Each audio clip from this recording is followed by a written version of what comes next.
Publishing, and we are here at this year's SanDiego Historicon, the virtual con for this year, and we are back playing World at War 85. We've got a good scenario for today, and I have with me, as always, the award-winning author, publisher, designer of World at War 85, Keith Trachten. Hi. That was quite the entrance. Thank you. Well, you are an award winner now. I guess technically, yes, I am. It doesn't really sink in, even though it's been a bit. But thank you. And we have you guys all made me that because you had to vote. We have 4 great players with us. Jeff, why don't you go ahead and start introducing yourself off, and we'll go around and meet everybody who's playing, and then we'll jump right into the meat of the game. Hi all, my name is Jeff. I am the green player, so looks like we'll be playing with the Soviets on my side today. And while I have the game, I haven't had much time to play it before, so I'm really looking forward to getting into the meat of the simulation here. So, excellent. Hank? How y'all doing? My name's Hank. This is my first time playing the game. I do have the Kickstarter, but I haven't opened it yet, so I'm looking forward to learning this game for the first time. And I think it's also my first time on Twitch, so very excited here. I think it's my first time on Twitch too, actually. No, you were on Twitch the last time we did this. Oh, okay. I didn't know that. Knows how much I know. That's why Devin's running that stuff. Rito, you want to go ahead and sound off next? Redo. I'm a wargamer from Redos, Switzerland. apologies. No problem. It's my first con ever, virtual or not, so I'm really just looking for an experience. I run a small German language wargaming blog, and of course I hope to post some insights on this game and others. I've never played it, so I'm really looking forward to this. All right, and Bo? Yeah, hi everyone. Bo here. I'm the red player. I'm playing Germans today. A little bit of experience playing through the first scenario, but looking forward to getting into it. That makes you the experienced player. Yeah, weight on that shoulder. The pressure's on. The pressure's on. All right. That's everybody, right? Yep, that is everybody. Okay. All right, we're basically going to start with setup. The setup runs that the Soviet air assault set up on the map, and they are at the lower, I presume people are looking at the map right side up right now. There's a green banded set of units down at the bottom, and then the white banded units with them are attachments. And that's it's a rump air assault battalion. They set up first. I believe it's within 1 hex of Objective A, Soviet Objective A, which is right above them. The A's in the red circles. And the idea is that they're supposed to defend Objective A. The scenario victory conditions are within 10 turns that the West Germans need to seize both hexes of Objective A. In the game itself, there's only one Objective A marker, and you kind of have to know the other hex is it. But because of Tabletop Simulator, we cloned that counter. Devin cloned that counter. And so you can see all of Objective A and where you can set up. So the idea is that just so that, as we set up the Soviets to know that where the West Germans are coming from is handy. And the West Germans are coming from... page, hold on. Yeah, so the infantry is going to set up within 1 hex of Objective B, which is up that hill up at the top there. And then the 2 different tank companies, there's a company of Leopard 1s and a short company of Leopard 2s, are both going to set up within 1 hex of Objective C. So that's where the West Germans will potentially be. So the Soviets have to set up basically in preparation from that direction. Infantry is very good in the towns. They have a short range, though. There is an ASU-85. That's the one vehicle that's there. It's a very short-ranged, very light assault gun. It can be helpful. It may not. There is also a mortar, which can provide some indirect fire. And then I don't have this counter. I mean, the counter's there, but I don't know what you guys see as far as... I see a black error message. But the Castet is a support weapon that it's stacked on top of a T-12 anti-tank gun battery. And those are missiles that can be fired from that in place of its own anti-tank ability. And then there's also a support weapon for True, which is Saggers. And then there's a truck in case you need to move the T-12 around for some reason. It is a towed weapon. We're going to be learning as we go. So to keep things moving, I may offer some advice, but I will explain anything I advise you to do. It doesn't mean you have to do it. It just means taking into account, and then you can make your own decision. But we do want to get as far into this as we can. It does play fast. Setting up will probably take longer than the first turn. Very true. So the main thing here is just to kind of set up. If we make mistakes and people start getting blown away, it's not a problem. It's just we're just learning. So a great way to learn what not to do is to watch as mistakes are made. So we're going to go from there. But all in all, if you just think about it a little bit, it doesn't take a lot of hard thinking. Once you know the values a little bit better, you'll easily be able to adapt to the situation. So our Russians, our Soviets, the things, let me tell you to start with your HQ, which is that left-hand counter there, and your 2 support weapons, which is the Kastet.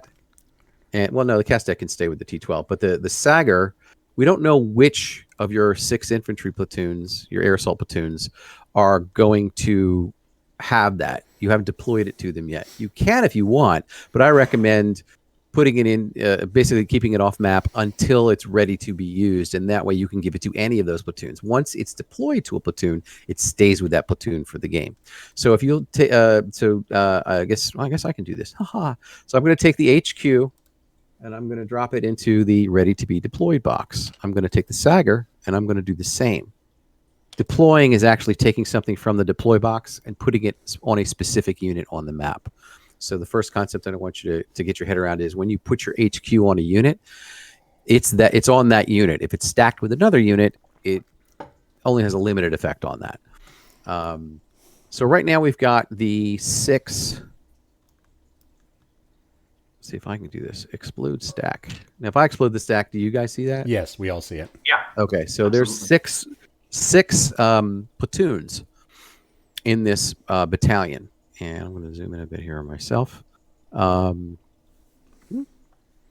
So what I'm going to recommend to the Soviets, I'm going to let you move it. I'm going to pack. So I'm going to let you guys do this. You've got anything within 1 hex of objective A. You've got some decent cover in the woods on either side. The southernmost woods covers that western clear approach along the road, and the northernmost woods is the most exposed but covers the most approaches. The city where the left-hand objective A, that's a good position as well. It's a little better. It's a little easier for infantry and your guns to survive. They get an extra defensive bonus die in city, so that can be helpful to be in there. But those 2 hexes, L10 and M10, they're your main position, but they're also your most exposed position. So you got to be careful about what you put there. Now, you're sitting right in front of a hill. So the tops of those trees in objective A and the tops of the left-hand city, they're at the same level as halfway up that hill. When you're on that hill, you're in level 2. So you can, and the other objective A hex is a city. You can put, that's a nice position to put something that's longer ranged in there. But remember, if you can see him, he can see you. So where's our Russians? How about if they start deploying here? Yeah, poke around. No, let's take the advice here, right? Yeah. While they're doing that, I can explain some values for everybody, and I will do this as many times as necessary. The way, and there is a chart on that'll show this off on the left with a group of charts that shows counter values and how to read them. But basically, the upper left group is of 3 is the armor piercing value for any unit. The upper right group is the high explosive, which is used for soft targets and light armored targets. The armor piercing obviously is used for heavy armored targets, which tend to be tanks. The lower left is the armor save value, which can be an S in a gold circle, like it is for most of the infantry. That's a soft target. S is for soft. But if you look at the ASU 85, it has a 5 in a circle. That's light armor because it's a 5 or a 6. And 5 is its save roll, basically, and the circle means it gets 1 die. The soft targets, they get as many dice as terrain permits. So if you have a soft target in the open, it doesn't get any defensive dice. So whatever hits it gets, it gets. If you are in cover, like in the woods or in the city, you'll get 1 or 2 dice as your defensive dice. And then because you're a soft target, it's going to be a 5 or 6. If you roll a 5 or 6, you'll save a hit. So everybody kind of knows how the combat system works here, where the attacker rolls their rolls a number of dice to make a certain number, and they make a number of hits, and then the defender figures out what their defensive bonus is, rolls that number of dice, and that mitigates a number of hits, which means you may get no hits because they were all negated. It's very interactive. Rarely when you're shot do you get no dice. But like I said, like infantry in the open, soft targets in the open, they don't get any. So here I've got our base. What the range indicator is on the counter? Yes, in either the upper left or upper right group, the leftmost value is the range. So the infantry, you notice, have a range of 2. A better example is if you look at the 82 millimeter mortar for the Soviets. There, it has a white band with a gray triangle. That has a range of 9, and it has 2 is the firepower. It has 2 dice. And the 5 means if it rolls a 5 or a 6, 5 or better, that's a hit. So it would roll 2 dice to make 5s is what we call it, although it's 5s or 6s. The other thing about range is that half range, and actually it doesn't apply to the mortar, but for just about every weapon in the game, half range is point blank. That gives you, that lowers your to hit by 1, so it makes you more effective. Between half range and normal range, printed range is your normal range, and that's just a normal roll. If you can double your effective range to long range and shoot at someone, but you will add 1 to your to hit. So, for example, the ASU 85, the vehicle for the Soviets, that if its armor piercing value, its range is 4. It can fire out to 8, but then it's going to be 3 to make. Well, it's already 3 to make 6, so it doesn't hurt it. It's still 3 to make 6.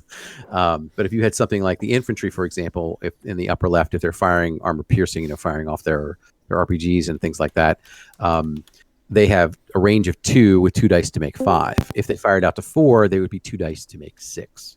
Does that make sense to everybody? It's getting there. Yep. Okay. Yeah, we tried to. How does rounding work? Quickly, up or down? What are you rounding? Well, you mentioned the half the distance is point blank. You round down. Yeah, so if it's 5, half the distance is 2. All right. Yeah. Well, I think we should figure out what to put on the hill. I do want to make one. I do want to point one thing out, and one thing that I always thought was kind of unique about the ASU 85 that the Soviets have in their air mobile. That is actually based on the SU 85 that the Soviets developed in 1943. They just kind of kept updating it and then decided, hey, this is a light enough support weapon that we can air mobile it in with our air assault units. So let's go ahead and give them a little bit of armor. That's just one little unique thing I always thought cool about the ASU 85. Which, I don't know if airborne is the same thing in Cyrillic as it is in English, but that would be airborne SU 85. ASU 85. Now, indirect fire from that mortar, it's a little bit different, but if it can see its target, it's using direct fire. However, if the HQ can see its target and it can't see its target, then it can use indirect fire. Anytime you're using indirect fire, and this is just real quick, and this also goes for the off-board artillery, you need to have a spotter. Spotters are HQs in this game, although there is a BRDM-2 for the Soviet tanks. Oh, I forgot to pull that out. You are correct. There is a BRDM-2 with the Soviet. Yeah, there's a BRDM-2 for the Soviet tanks, and that's a recon platoon. So it'll have a red triangle to indicate that. HQs and recon units are permitted to spot for off-board indirect fire. HQs, recon units, and any unit that can pass a morale training check for the active formation that the mortar is in can spot for on-board indirect fire. That's one of the major differences. I just went into 3 different rules right there. Direct fire, indirect fire off-board, indirect fire on-board. I will definitely go over these. I will definitely go and say, okay, this might be a good time to use your off-board artillery. But if you can come up with it on your own. The thing about off-board artillery is, there's 2 barrages for NATO. Once they're used, they're used. So if they are off target, you're not going to have any effect. If you roll to scatter, and the first roll is a scatter and the second roll is high enough, then basically it's a check fire. So, nothing happens, but you still lose the strike.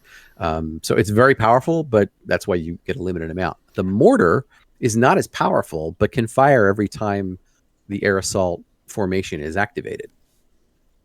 And again, for the mortar, anybody in his formation who's not already ops complete can spot for his fire. So he would be like the first shot you'd want to take before you did anything else with anybody else. Would also like to point out that the Germans do not get that artillery until the second turn. Ah, okay. There you go. Glad you said that. That's right. Available turn 2 or later. I'm looking. I want to keep the scenario rules in front of me just to make sure I don't send you guys off track. So I did say it's a 10-turn game, right? Yes, we're not going to get to 10 turns, but you know. Yeah, I know. So whenever APHE, so the armor and for the tanks, if you take a look at any of the tanks, the lower left armor save value is a little bit different. That is literally the number of dice is the black number, and the save number is the superscript in a white. So, for example, your Leopard 1s have they changed. So what is this? Yeah, 3 dice to make 6. So anytime hits come in on them, let's say 2 hits come in, they get 3 dice to make 6. Every 6 they roll negates one of those hits that come in. So that's the way armor works. So like I said, it's very interactive. Excuse me. So that's why soft targets derive their defensive dice from the terrain they're in. Light armor gets 1 die and either a 5 or a 6 for that die plus terrain. Armor gets its save value plus terrain. Now, defensive bonuses are always extra dice. So if I have my Leo 1 in a woods, that's 3 dice to make 6 for the Leo 1 itself, and then the woods terrain bonus, defensive bonus, is 1. That gives me 4 dice to roll 6 defensively. Does that make sense? The only modifiers here are woods gives everybody 1 die, city gives armor, heavy armor, 1 die, and it gives light and soft targets 2 dice. Cultivated gives soft targets 1 die. Doesn't give anything to armor. They're just too high above it. I'm trying to see if there's any other terrain. I don't see anything else. The hill. If you're higher than your opponent, you get a die for being uphill. So that city, that objective A that we can see right there, that's basically for an infantry unit in there would be +2 for the city, +1 for the hill. So he's got 3 dice basically in defense if you're in the city. However, if you're in the open on the hill, you're only going to get 1.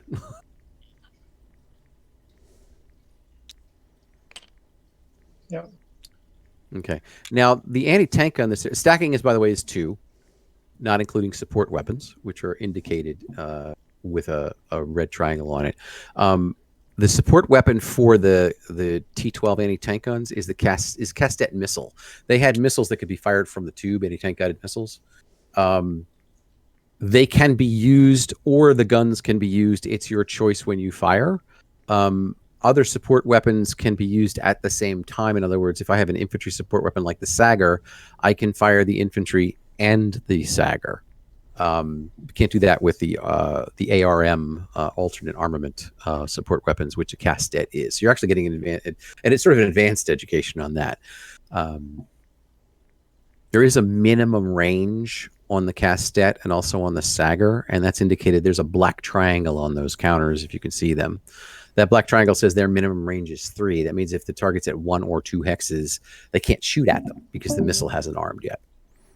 Quick question. So Yes. the city on the hill, even though it's behind another city, would be able to look over for LOS, that city in front of it, right? Correct. Yes, because it's at level 2, and that other city is, the units in it are at level 0, but the top of the city is at level 1. So yes, and it's going to be closer to, the city on the lower city is closer to the higher unit in this case, always, because it's sitting right under it.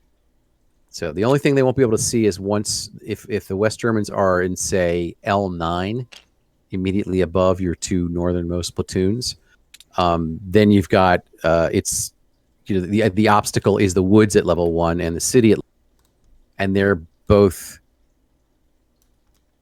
equal to half or more closer. Does that make sense? The halfway goes to the defense, so you have to be farther from the obstacle to be able to see over it. Or I should say the lower unit has to be farther from the obstacle for the higher unit to see over it.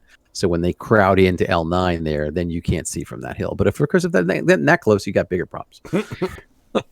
For stacking limitations, does the truck and the towed count as 2 or just 1? The truck counts unless something's loaded into it. Probably not going to have a chance to load anything into it, but should you load the either the mortar or any of the infantry, they're all eligible to be loaded, or tow the guns.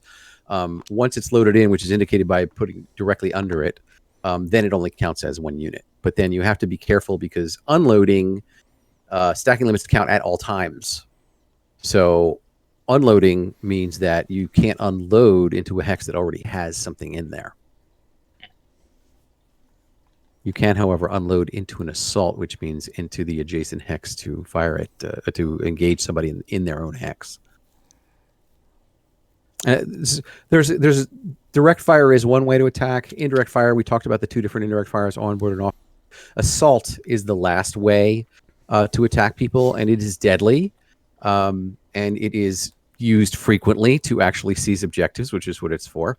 And the lower right value on any counter is the assault value. And it works sort of like the HE and the AP groupings, except that all it is, it doesn't have a range because you're in the same. It doesn't have a range, but it's the number of dice and the 2 hit value or higher.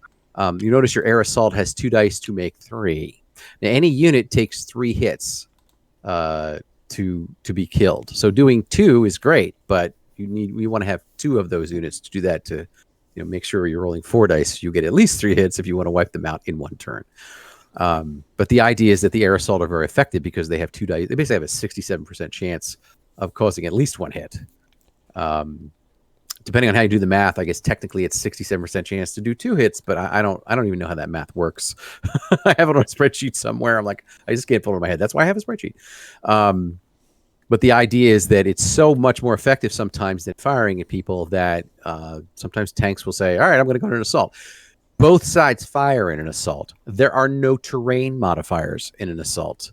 There are HQ bonuses, so HQs can be very effective, but everybody is vulnerable to be hit. So both sides will take casualties. Yeah, and there are no saves in... There are no saves. That's the other thing. There are no saves. So it's pretty deadly. But if you really want to hex, that's the way to take it. I would also point out that if you take a look at the West German Panzergrenadiers, their close assault value is 2 dice at 4. So they are not as good as the Soviet air mobile and assault. But then again, not many people are as good as the Soviet air mobile. So just keep that in mind if you're going to take those West Germans into an attack a hex, that you're going to be outclassed by 1 point by the Soviet air mobile. But of course, there is a caveat to that. There is a status that when you start taking hits, the first status you take is disrupted. And I'm going to grab a disruption marker and drop it in the middle of the map. All right, that's your disrupted marker. So if I put this here, that means that unit is disrupted. When you're disrupted and you're assaulted, your assault value goes up to 6. So those 2 to make 3s become 2 to make 6. So what that means is what you should do is what you would do in reality, which is if you prepare your assault target with artillery or with HE fire from the tanks or with your own direct fire from the martyrs that are supporting them or the infantry itself, if you can disrupt him and have a reserve of another platoon that can then move, now he's in trouble because you've got 2 to make 4, which gives you 50% chance, and he's got 2 to make 6. And it doesn't matter what terrain he's in. So that's another aspect to consider. Disruption can be recovered from when the formation itself is activated. A formation is everything of the band with the addition of any attachments. So the Soviet Air Assault Battalion, you see the white banded units, the truck and the mortar and stuff, they can be attached to any formation as you go scenario to scenario or you design your own. And there tend to be more and less standard ones, but it gives it a lot of flexibility when you want to design your own. For this scenario, most of the attachments, all but 1, are attached to the Air Assault Battalion, and then for the tanks, they have a recon platoon attached, which is typical as well. But basically, when the tanks are activated, that BRDM is a part of that formation. It's activated too. When the air assault's activated, you get the mortar, the truck, and the support weapons. The Germans only have what? The Martyr support weapon? It's the Milan. I mean, the Milan, I'm sorry. They have the Milan. And again, that should probably start in the box there. But how the Soviets doing on comfort level? They've been listening to me. I've been interrupting. So. In terms of how do you guys feel about laying out your stuff here? Is it 1x or is it 2x? I guess Just a about as quick scared as I could be.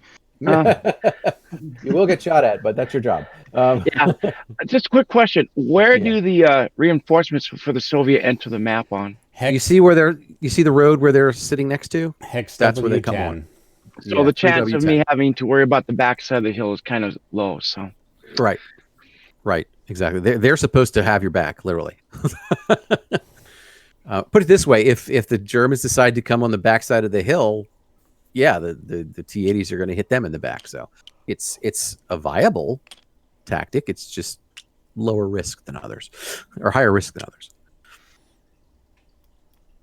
Yeah, And again, if the air mobile are all of a sudden are worrying about Leos behind them, they've done something wrong. So. Right. I can say this for suggestion: you may want to put your mortar in L11 because it doesn't need to see a target, and then also it's covering that left lane going out to the left there with direct fire. Yeah, L11 is... How do I do the arrow? right there. Oh, Yeah. just hit tab. Hit tab. Yeah. Oh, wonderful. There we go. There's L11. Oh, I like that. There's a lot of key commands I've been learning here recently for Yeah. tabletop Well, I had simulators, seen so. somebody do that. I went, I need to have it. Elevation does not affect range on the mortar. Elevation does not affect range on the mortar. All That right. is correct. Okay. Now And remember, we want to keep that one well protected. Yeah. Now let me say this about there's some subtle differences between onboard indirect fire, direct fire for the mortar, and yes. So direct fire, it's treated. If you can see its target, it's a direct fire weapon, so it doesn't roll to scatter, and it does. And I may be taken to task for this. I may be remembering this wrong. It does get a point blank bonus, but when you're firing indirectly with it, when someone is spotting for hit, then it does not get a point blank range bonus, and it does roll to scatter. Does that make sense? Yeah, but I kind of noticed it's kind of outranged by all the tanks, so the tanks can kind of sit out there and just pummel it and it can't hit back. So Well, you have a range of 18 with that mortar. So the question is, can somebody get eyes on one of those tanks that's sitting back there? And if they sit back there, then the T-80s are going to be rolling in with their own long-range guns.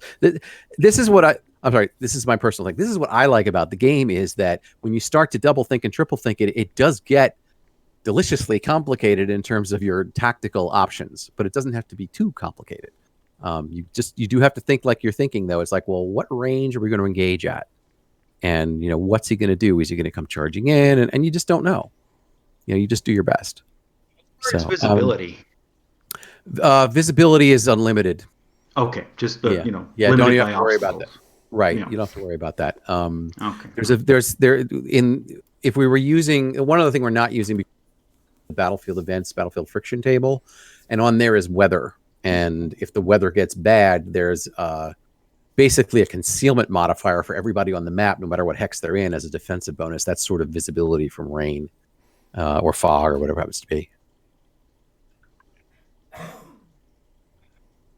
It's a bright, Jeff, clear summer day. quick question Yeah. for the ASU, you think that'd be better in like the City of the Woods defensive wise? I think the woods, because the extra die might help it survive a little longer, maybe not much, but something. And it's so short ranged, you don't want it to be seen from long range. You want them to come within its normal range to start with. That's my 2 cents on that one. you got to remember, since it's rolling 3 dice at 6, if you fire at long range, it's still going to be firing 3 dice at 6. So it Right. has an effective range of 8 hexes. Right, but it's much better if it, you have a chance. If it survives to something coming into the range or 2, 3 dice to make 5 is not a shabby thing against these kind of tanks. The Leopard 2 has a monster of a gun. It has 120 Rheinmetall, but it's still, can be, it's still got 4 to make 5, which is nice. But We choose to not place the truck, for instance, like we did with the HQ. no, the truck is an actual unit. The HQ is sort of a status. Okay. So it has to Yeah, go. you can't attack HQ. Yeah, you can't attack HQs directly, but if the unit they're with is affected, they Okay. can be affected. Yeah. We could probably move it out of the way before it, Yeah. and Yeah, other you, ranges you can. probably move it out of the way. Yeah, is in range. typically it's like the trucks are like, well, we'll keep watch for you. Think about it. He's sitting behind the city. There's no safer place for that truck other than up on that hill behind that city because nobody can see him there. Right. Where's the motor pool? Back there. I think you're probably in pretty good shape. I'm not, you could I would put stuff, pack the cities as best you can, and then just put somebody up on the hill. Because remember, you have a Sagger as a support weapon, and that's got some range. So if you have an infantry up on the hill and you have an opportunity, deploying a support weapon is as easy as taking it out of the box and putting it there when you want to fire. Okay, I see. So we could put a guy on the hill and give him the weapon when he needs it. Right, exactly. Now, the overall structure of a turn is there's a deck of formation cards that with color bands that correspond to the colors on the units. And we're going to randomize that deck, and we're going to pick from that deck. And the card that turns up, that's the formation that's activated. They do everything they want to do or not. And when they're done, either by choice or not, the card goes into the discard pile, and we pick the next one. If the NATO formations have 2 cards apiece, that means they can activate twice in a turn. There are 1 card for each of the Soviet formations. Is that right? No, I'm sorry. There's 2 No, for the air assault. 2 for the air assault, right? And there's 1 for the tanks, though. The idea is we mix these cards together, but there are 3 additional cards. They are called end. Can't even remember. They're the end of the end operations phase. Okay, the operations phase is picking the cards going back and forth. That's operations. When you pick the first 2 of those cards, the turn is over. So when you pick the first one, turn's not over, but it will be the next card that comes up. It doesn't matter that having 3 cards just means the turns tend to be shorter, not longer. So you kind of have to keep your pace up. That's the one caveat to not being an introductory game in that respect. So, hang I on. think we're set, right? I think so. All right. So, Devin, if you wouldn't mind, we're gonna. Oh wait, you're not up to that yet. So the West Germans. All right, you guys, you heard all the spiel about stacking and stuff like that. You are sitting on a hill on objective B, which means you can see over the woods and the cities. However, what your range is, that's you have to take a look at your counters. But the idea is that the blue banded Panzer Grenadiers will set up within 1 hex of either of those objective B hexes, and then the tanks in their 2 separate companies, the petrol green, as it is officially known, and the red banded units. Those are 2 separate companies set up within 1 hex of objective C, and within means you can start on the objective, obviously. And I just clicked the button in Discord that I'm not where I'm supposed to be. I need to be here. And here I am. Okay. Are these APCs? Can they carry the infantry? Yes, they can carry the infantry. And again, the way you indicate that is to put the infantry directly underneath it. And again, since stacking is 2, you can have 2 loaded APCs. The APCs are referred to as transports, and you can tell they're a transport because their movement value is the last number in the middle on the bottom. It has a green background. That means it's a carrier. It's a transport, I should say. It can load 1 unit, all its support weapons, and an HQ. If you have 2 transports and they're loaded, you've basically got 4 units in the hex, but it's only 2 for stacking.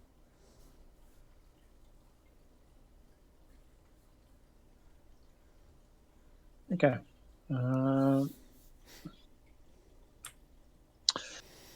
So now the Milan, you don't have to attach yet. You can put. Oh yeah, the Milan you can put in the deployment box, the one on your side of the chart, to where the Soviets have theirs. Yeah, let's do that then. And so basically, you don't have to use it until you need it. You don't. Right.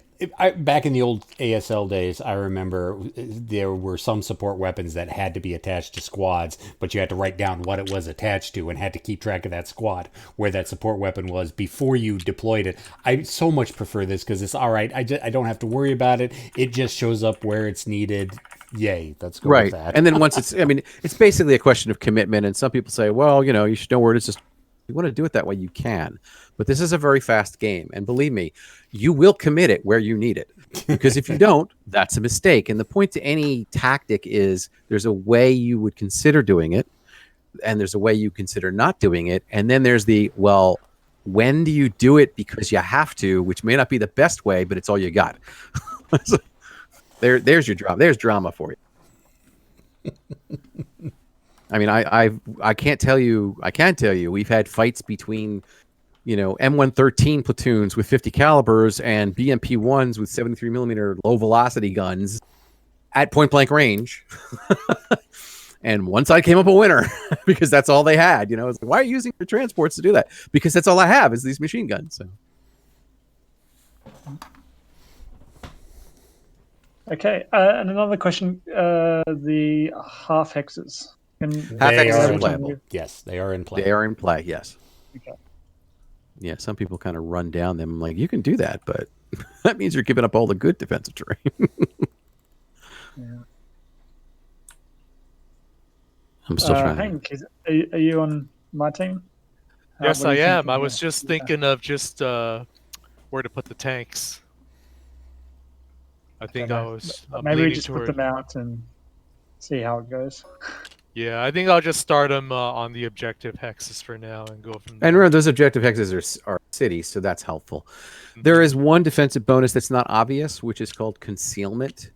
And that means if you're in a terrain that blocks line of sight, which is cities and woods, and you don't have an ops complete marker, meaning you didn't do an action during your activation, or it's the beginning of the turn, you get an extra defensive die for being concealed because you haven't done anything. So you haven't seen any gun flashes or movement or anything like that. That's always helpful. And I try to remind people of that because whenever I'm playing with my lead playtester, I always forget. And he's vigilant about getting an extra die. And an extra die is an extra die. It's very helpful. Yes, there you go. Oh, you got the flip down. Great. Yeah, I mean, you can move the objective markers if you want. They're just for at start. So, you can take the objective markers off. We know where they are. It's not like you have to take them. That's just where you start. And the lovely thing about the physics engine is it flips and flops everything all over the place with gravity and objects and everything else. I kind of like that when it's like you drop a counter on a stack and it's off balance and the stack falls. But can the guys on the Soviets on the hill can they see that? Well, here's a really good line of sight exercise. Yeah. Yeah. So you want to see, can they see it? They can't see over those woods. No, because you're directly behind them. And basically the distance between the unit on the hill and the last woods hex before you, that number of hexes, that's the size of the blind spot continuing the line of sight in the same direction. So right now there's a, what is that? I don't know, 12 hexes or something. 12 hex blind spot. Ooh, guys, excuse me for a second. Continue setup. So it's about a 13 hex blind spot. For the West German player, my recommendation would definitely be put the infantry into the martyrs and keep those martyrs behind the hill, because where the Soviet cassette is set up right now, he can reach out and touch you, and martyrs do not do real well against Soviet missiles. So you're going to want to keep them behind the hills initially, just in case the Soviet player gets initiative and does a sniping shot at you from way back there. When it's your turn, then try to zoom up and try to hide behind woods or whatever you want, or you can keep them behind the hill until the Leos have moved up and cleared out some of the opposition. It's your choice. It's just you got to remember those martyrs are soft, squishy vehicles and taste good with peanut butter on them. So and let's go ahead and take these headquarters units, and I'm going to put them into the deployment box, because technically you don't have to have the HQ on them at the beginning of the game. The turn order presents that during the administration phase, the headquarters can be reassigned every turn anyways. So you can have your headquarters on at the beginning of the game, but you have the option to move it anyways before even the operation starts. So usually it's just easier to hold them off to the side until you see how the game starts to progress, how it starts to unfold. Do you get the initiative? Does your opponent get the initiative? And then decide when it comes to their activation, when to put the headquarters unit out. Yeah, it becomes a case of where do you need it. Again, once you want to deploy an HQ, it's there for the turn. But the thing about HQs as opposed to support weapons is you shift them. Anytime a formation is activated, one of the first things you do is you have the option to move that HQ where you need it, because it doesn't really represent the HQ vehicles, although sometimes it can. It represents the resources the HQs are prioritizing. So, but that's a design thing. All right, you guys look pretty set, actually. Yeah, Is I that the think we're case? ready. Yep. All right. Devin, if you wouldn't mind shuffling the deck, I'm going to go to maximum here. Maximum size. All right. So if you're interested, the sequence of play is behind the unit boxes there. Very quickly, there is no initiative phase in this scenario, I believe. Yeah. Because initiative is assigned by scenario, and it basically says you get a free activation gate. The operations phase consists of picking a card. There are a bunch of cards you can pick, but then if you pick a formation card, you go into the formation impulse steps, and those are pretty strict in terms of order. One of them includes like moving your HQs. This is where you can remove your disruptions, drop your off-board artillery strikes. When you're done all that logistical stuff for that one formation, then that formation does its actions. Each unit can do one of 5 actions, which are listed there. And it's basically like move, direct fire, move and fire, onboard indirect fire, and then assault, which includes moving the hex. Once that formation's done, you pick another card. If it's another formation, you go through the sequence again, etc. Until, like I said, you pick the second end operations phase card. Then when you've done that, there is a marker removal phase. It's sort of a cleanup phase at the end of the turn. There's a lot of rules in there that we're not dealing with, but basically it's where you remove all of the ops complete and out of command markers. I should say that when a unit is done in action, which on the sequence of play is those yellow the yellow actions there, when it's done in action, you place an ops complete marker on it. It can't do anything else until the next activation. It's removed, or the end of the turn and marker removal when that's taken off. Same thing for out of command. When a formation is activated, you check the command status of all the individual hexes that the formation occupies. If a hex is out of command, that comes off at the end of the turn. And then there's a victory determination phase and say, well, is this the turn of victory determination? Yes or no. If it isn't, continue to the next turn, and you start with the operations phase. The initiative phase would only have been on turn 1 anyway. It's just a way to give one formation a boost at the beginning of the game. All right, so we're basically in the operations phase. So let's pick a card, Dev. All righty, let's start this off. Okay, the Leopard 2s. Okay, that's the All right. 4th Panzer. Technically, it's 364th, and it's the, as Keith mentioned, the petrol green color. Petrol green color. So very quickly, the first thing that happens is if they had ops complete markers or out of command markers, they'd be removed. They'd be refreshed, basically. The next thing is command status. So here's where you would deploy your HQ. Do you have to deploy your HQ? Well, technically, no, but why not? It does give an attack bonus. Okay. All right. The West, I want to be careful and make sure I don't overlook. I'll just give you guys a sense of where the West Germans will do their off-board indirect fire. So the command status we've done. Next would be missile reloads. So the anti-tank guided missiles have a limited ammo status, and we'll do that when you fire. But this is where you would attempt to reload. If you fail, you may be out of missiles, or you may have reduced missile load. But if you don't fail, then you're back fresh again. After that is disruption removal, which would be if you were disrupted, you'd make a morale training check, and we'll discuss that when that happens. And then after that are off-board artillery strikes. So we've gone through all those. There's nothing to do until off-board artillery. You have 2 off-board artillery strikes. They don't show up until turn 2, Keith. Oh, they're not available until turn 2. So you don't, which is easy. So now we go to the actions. So this is move, direct fire, move and fire, onboard indirect fire, and assault. So movement is pretty simple. You take your movement points value, which is the middle bottom number, and convert that, use that movement points to move across the map. Again, back in the early discussion that we had before we got on Twitch, roads basically are 1 to go through any terrain. If you're going through woods across a non-road hex side, it's 2 for vehicles, 1 for infantry. City is also 2 for vehicles, 1 for infantry. Cultivated is 2 for vehicles. Get through those crops, they can jam the tracks. And 1 for infantry. The rivers again are impassable except at the bridges, which of course means on a road. And that's pretty much it. So, for example, your Leo 2s have 5 movement points, I believe. Yep, they do. Right. So they can basically move within 5 hexes. There's enough roads there and everything. That's if you chose to move. Move and fire means 2 different things for NATO and for the Pact. You do move first, and then you fire, always. There's no fire and move, which people ask about. You can move for NATO up to your full movement allowance and still fire. If you move more than half, you'll take a penalty. I'm sorry, I totally got that wrong. Everybody can move and fire. Generally speaking, they can move half their movement and fire, and that's it. Units that have an orange firepower, and if you look at the Leopard 2 and the T-80 and the Leopard 1, they have orange firepowers. There's an orange 4 for the Leopard 1 and even for the HE. That means they have enhanced movement fire. That means they can move up to their full movement allowance and fire. But if they move more than half, they're going to take a penalty.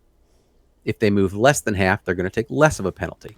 But the Soviets had worse stabilization. So the Soviets take a penalty if they move more than half. They also take a slight less penalty if they move up to half. NATO takes a slight penalty more than half, but no penalty if they move up to half. It's that wonderful stabilization. Okay. So you can whip these guys around and adjust the range. It's a very helpful tactical option.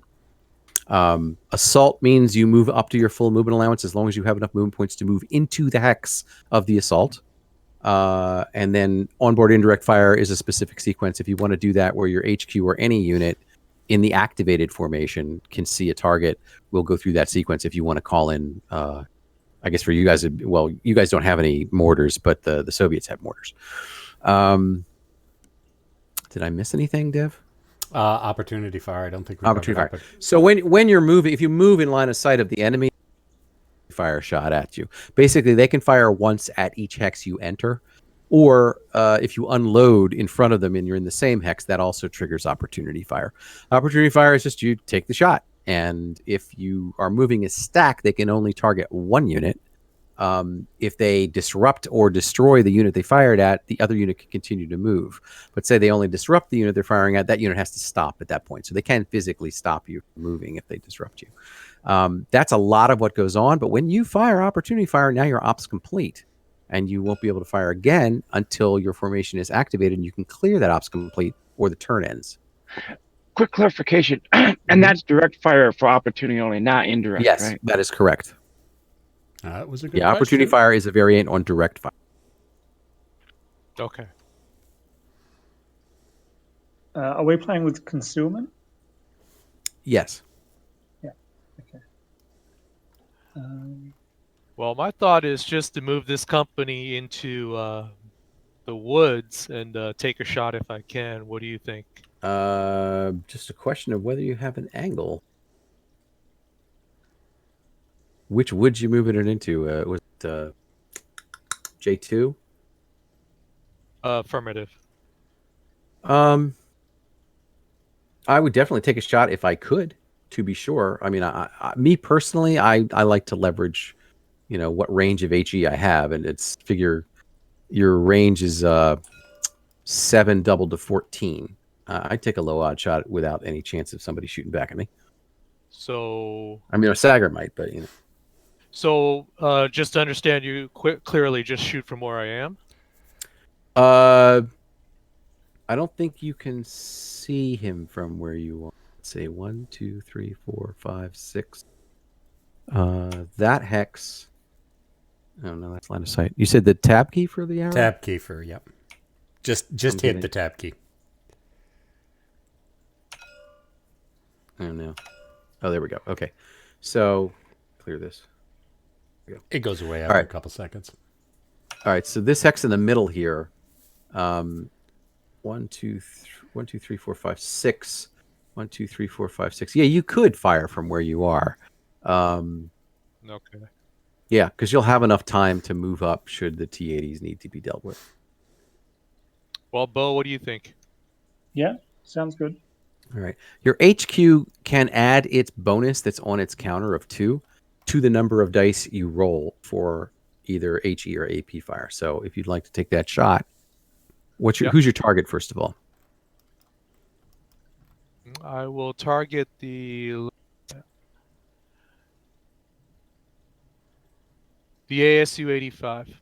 That you can't see because he's down at ground level. Okay. And the city and the woods in the middle here, actually, this and this block. Okay. You're going to have to shoot somebody on the hill. All right. How about just the air assault infantry that's up on in the top city there? Okay. Yeah, that's fine. All right. So, oops. I don't need the arrow. That's what it goes away after a couple seconds, Keith. Right. I want to explode the stack and see what we got here. So the HQ is with the top unit. He's got 3 dice to make 5. You see that on its HE on the upper right? Yep. Okay. So this is just direct fire. It's not movement fire. So the range has to be under 14, which it should be 2, 4, 6, 8, 10, 12, 13. Okay. So 3 dice to make 5, but at more than half range, more than printed range, is 3 dice to make 6. However, you've got the HQ adding 2 more dice. You've got 5 dice to make 6.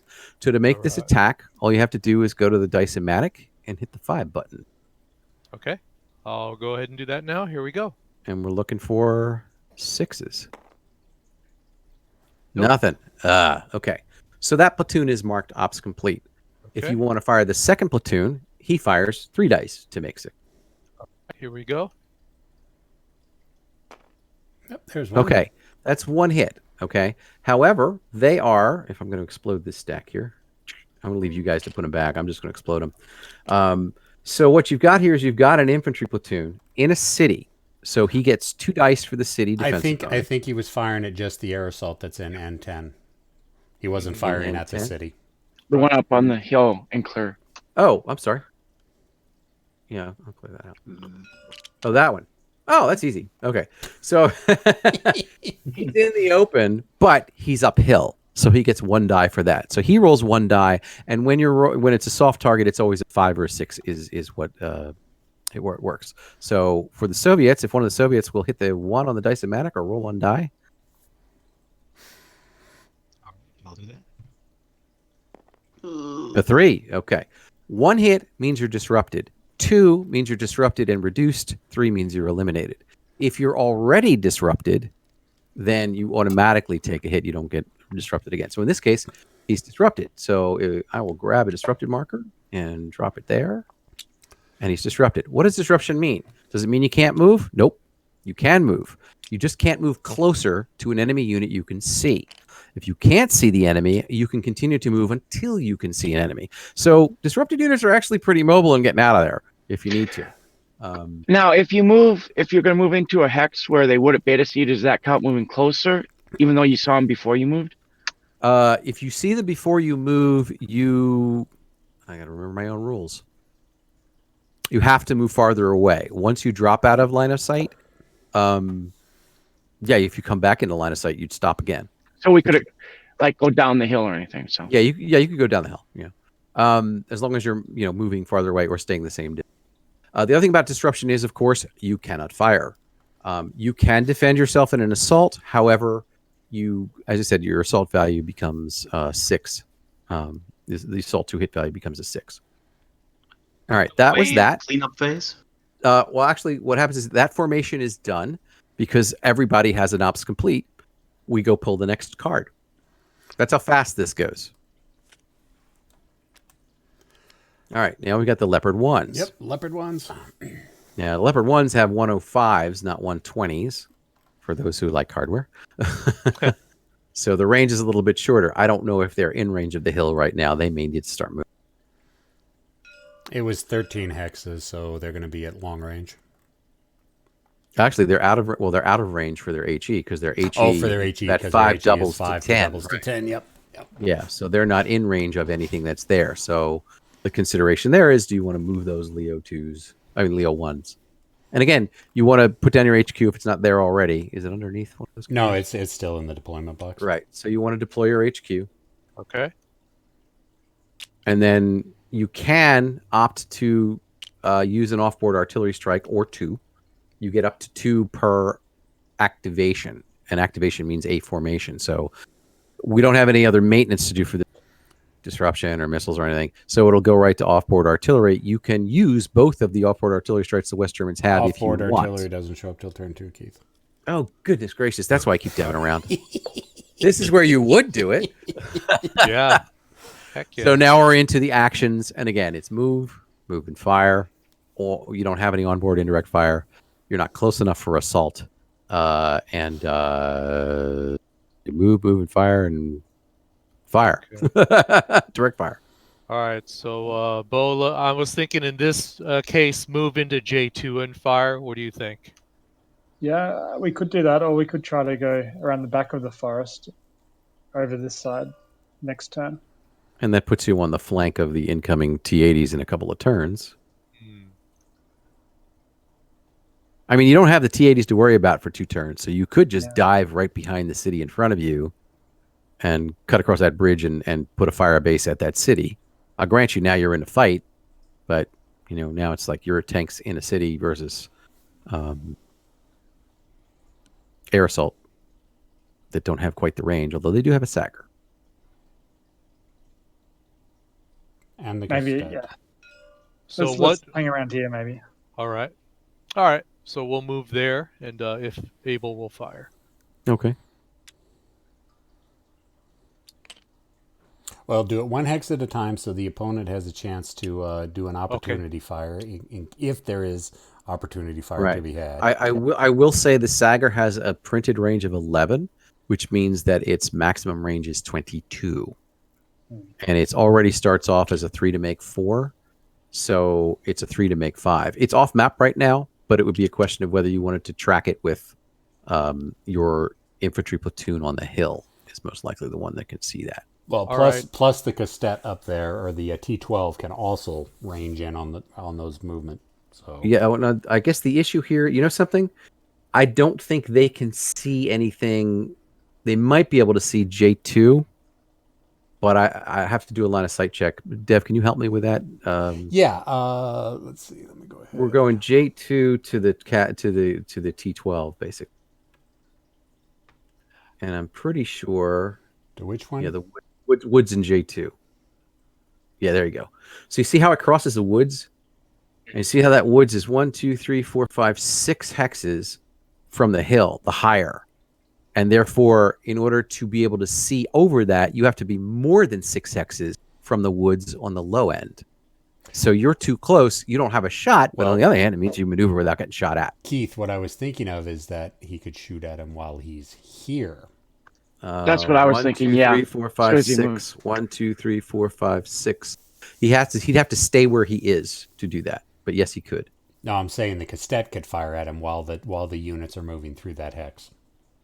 No, because the Cassette is 6 hexes, and where they are is 6 hexes from the city. 6 and 6. They'd have to move first. Yeah, they'd have to move. They've already just moved. The Cassette would have to fire where they started from, and opportunity fire you have to fire in a hex they move into. I thought maybe this hex was in line of sight. So no. See, that's a whole lot of good lessons right there. So you basically have, as long as you stay behind that city in that woods, you're pretty much immune to these guys until you pop out. Now, you don't get a shot unless you pop out, and you only move 5, but, you can't always move cover to cover, but if you don't have to worry about a flanking force for the first couple of turns, you could probably sit in the open as long as you keep the terrain between him and you. So when all is said and done, you can safely move to J2 along the road without getting an opportunity fire shot at you. Correct. Sounds good. Okay.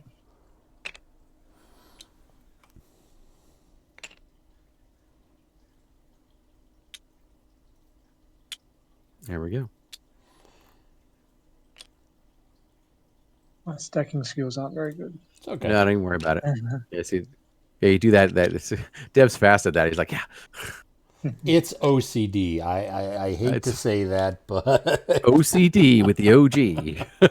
okay. Now, since both of those units have completed their operations, they are marked with an ops complete marker, just And there's like all the sorts of Leos variants. Yeah, you can drape it across both counters. I like to put it adjacent, and anything that's adjacent is ops complete, you know.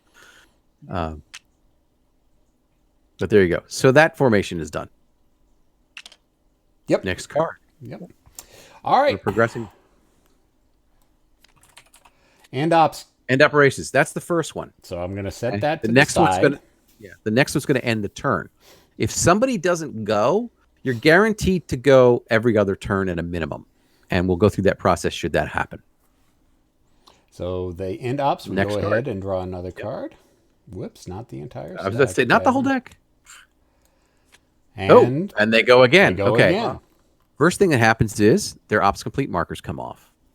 And if they had any out of command markers, they would come off. And You just toss. You don't put them on. Just toss them by the side of the map. Yep, you're going to be going right. through a lot of them. Now you're ready to go again. So now you're on your next leg. And again, this is NATO has a sort of advantage in terms of training and stuff. But that's why the Air Assault has 2 cards too, because they have that kind of intensive training as well. Okay, so if I know reinforcements are going to be coming from the town on the left, so I think That's turn 3 though. They don't come until Oh. turn 3. turn 3. All right. And this is only turn 1. See how far you've gotten. Well, we could move to the city just in front, like the K5, K6J6 area, moving fire there. Yeah, I'm So- just thinking the ASU could then have some shots at us as well. Okay. The ASU, yeah, it could have shots. It's like 3 to make 6 is not great. But Or we could fire from where we were, try to finish off this mobile platoon there. The airborne the anti-tank infantry guns. platoon. Yeah. Could we? Or you mean the disrupted one? The disrupted one, you'd have to. No, you could do it. Yeah, Should that we would work. move here through the forest, maybe? Better cover. Yeah, I like that.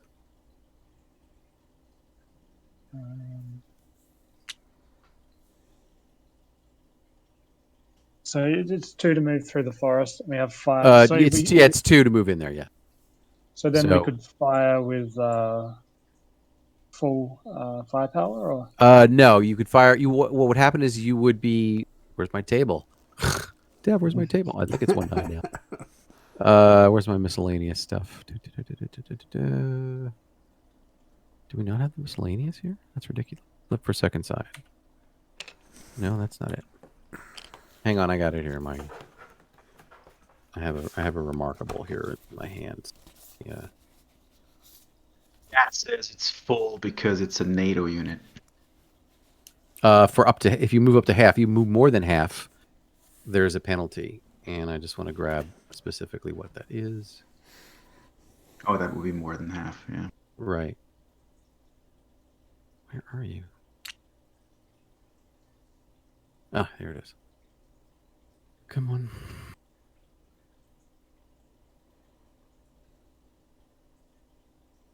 Yeah, I don't know why this one isn't on the.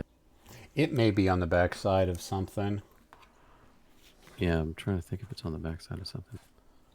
For Yeah, here we go. Okay, Miscellaneous. so. Oh, here it is. NATO. Yeah, you lose a firepower die. So, and instead of being, 3 dice to make whatever, you'd be 2 dice to make that same number. okay. Plus the HQ. Plus the HQ would add 2 more back. Exactly. Mhm. True.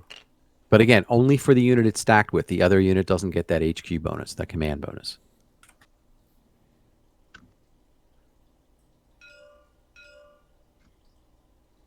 Okay. Is that can, all further you're going to move that unit? Hank, do you think we should move one more or leave him here? If the eventual goal is to go to the town on the left, if we move there, we don't get the penalty, right? Because it would be less than half. So I would say stack them on J2 and K3 and fire from there. Yeah, let's do that. Before you do that, I think an opportunity fire on the one that just moved in there from the towed gun. From the towed gun? Okay. Does he want to use the castet or does he want to use the gun itself? Let me check because I can't see the cast stat. Which one is better? 14.3.4. The cast stat, I believe, is better. It's just trade-offs. The cast stat has a better range and a better firepower to start with, but because it's an anti-tank guided missile firing into woods, there's an extra defensive bonus to the defenders because wires for anti-tank missiles don't like branches. I'm counting 11, so that would be in range of the gun. So Okay. we'd probably use the gun. Okay. Yeah, I think so. So, yeah, and that's going to be 3 to make 6. Yep. All right. So, fire away. Hit him, dude. Oh, so close. So close. All right. Now you mark him ops complete. And he does not. There's a subtlety in opportunity fire, which is, you fire the weapon, and normally in direct fire you'd be able to fire the support weapon too, but you only get 1 shot per hex. So he'd have to move another hex for you to use the cast stat on him. We should be coming up activation here soon anyway, so. Yeah. Yeah, don't move the second Leo yet, because you still, as part of the firing move, you have to complete. You want to do your fire. Yeah, you want to do your fire, complete an action before. So we know. Well, the trick is here. There may not be fire because the range is 11, right? Didn't you just count the range at 11? Well, from the cassette. Right. So if you're firing at the cassette, which obviously has a line of sight, the Leopard's HE maximum range is 2 times the printed value. That's 10. But he can reach the disrupted infantry that's on the hill. 2, 4, 6, 8, 10. Except it's blocked by the hill. By the hill hex side right here. That's above the. Yeah, he's basically he's on the hill. The other thing about the hills is that they're sort of like plateaus. If you're on the edge, you can shoot on and off. If you're in the middle, you can only be shot at from the same level. They can also shoot at the ASU. They can shoot at the ASU because that uses with the their armor AP. piercing, and which has got a longer range. Right, and that's under 11, so they would basically use that 105 gun to its maximum effective, 4 to make 5. Plus 2 dice would be 6 to make 5. Yeah, that sounds sounds good. pretty good. Okay. All right, so take your shot, 6 to make 5. Yeah, well, you've got your main gun against something that's World War II armor technology and brittle. Oh, why don't you take this one? All right. I'm trying. 6 on the dice-o-matic. Either dice-o-matic. There we go. Oh, wow. Okay, 1, 2. I see 2 hits. 2 hits. Okay, now the ASU is light armor, which means because it has a 5 in the circle, and that means its 2 hit value. I mean, its save value is 5. It takes it gets 1 die for itself. It's 1 to make 5. That's its base, and then it gets 1 die for the woods. So it's 2 to make 5 saves. So if one of the Soviets would roll 2 on the dice-o-matic, please. No saves. Okay, so that's 2 hits. So again, 1 hit disrupts, 2 hits reduces and disrupts. So I'm going to grab a disrupt marker. Thank you for the flip. Let me drop this on top. There we go. Now that reduction is not going to come back. Yeah. At least not without a battlefield events table where it can. And we're not using that. Mark the top Leo 1 as ops complete, please. Are you firing with the second one in the stack? Sure, why not? Okay. Yeah. This is 4 dice to make 5 because you don't have the HQ. All right, going ahead. Yep. Go ahead. Somebody roll. There we go. 1 hit. 1 hit. Okay, so he still has 2 dice. It doesn't change because he's disrupted. He's got 2 to make 5s. 5s or 6s. So somebody on the Soviet side. 2 dice, please.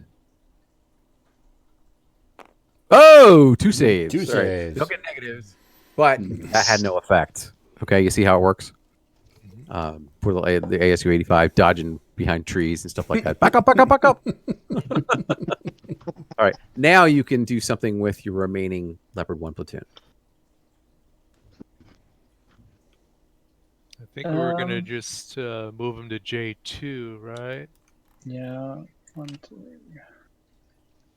quick question: because he is disrupted, does he get the concealment bonus still? I know it's ops complete. Oh, shoot. we Should have forgot had we should have forgot had the concealment bonus. Yep, we If you forgot guys the don't mind just concealment rolling bonus. that extra die for the shot, I'd appreciate that, because I don't want to cheat them out of that. Yeah, so Yeah, basically, that's okay. since he was concealed, he would have gotten an extra dice. Yeah, you would have got a different. Now, there's no limit to the number of dice that a soft target or can get. There is a limit of 2 dice to any armor target, heavy or light. So light sort of have the worst of both worlds. Both AP and HE can shoot at them, and they have a maximum defensive bonus. But then again, they have all sorts of useful toys on them, like anti-tank guided missiles, recon and stuff. So, but in this case, if one of the Soviets would roll 1 die just on the first hit where he was disrupted and reduced, and see if you roll a 5. Oh, okay. So we are gonna get that step back. So if you wouldn't mind flipping him back to full strength, you would still would have scored 1 hit, but instead of being reduced, he's not reduced. He's only disrupted. And you want to put the disruption right on the ASU, because it's not for the other platoon. If you get into assault with a mix like that, you just roll 2 different assault values. 6 for the disrupted and 1 non-disrupted. All right, next card. We're moving. All right, next card. Aha. Soviet Special Air Battalion. Right. Separate Air Assault Battalion is what that is. Separate Air Assault. Separate Air Assault Battalion, yes. And that's the actual unit. So the first thing that happens is you remove your complete markers and any out of command markers, which you don't. Okay. Where's your HQ? Your HQ needs to go on the map now, needs to be deployed as part of your command determination, because if there's no HQ, or they're out of range of the HQ, which is on the card that we just looked at, then everybody has to roll for command. You can still be in command with no HQ if it's suppressed off the map, or if you're out of range. That's the thing about this game. You're never, you can stretch beyond your command range in this. You got to roll. It depends on your training. So in this case, if you look on the card in the discard pile there, if you zoom up on that, it has 3 values on it. It has the big 7, and that's the morale training value. That's the 2 die 6 or lower that you want to make for any morale training roll for that formation. The 5 in green is the command range from the HQ, the number of hexes from the HQ, that anybody from that formation is automatically in command. The 4 is if the HQ itself is reduced, that range is slightly reduced. That's the range. So right now, his command range is 5. That means any of the Soviet air assault units that are within 5 are in command. Why be in command? If you're out of command, you cannot use direct fire. Can't shoot, actually. You can't use indirect fire either. All right? You can't spot for indirect fire. All you can do is use opportunity fire. And, of course, you can defend yourself in assault at full strength, unless you're disrupted. But the key thing is you can't move. That's kind of what drags it down. In this case, everybody's automatically in command, not a problem. Also, if you're out of command and you're trying to recover from disruption, there's a slight penalty. So that's the command phase right there in a nutshell.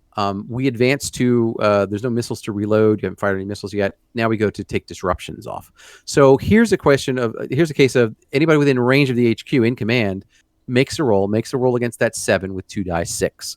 So both disrupted Soviet units, pick 1 and roll 2 die 6. If you roll a 7 or less, then that disruption marker comes off.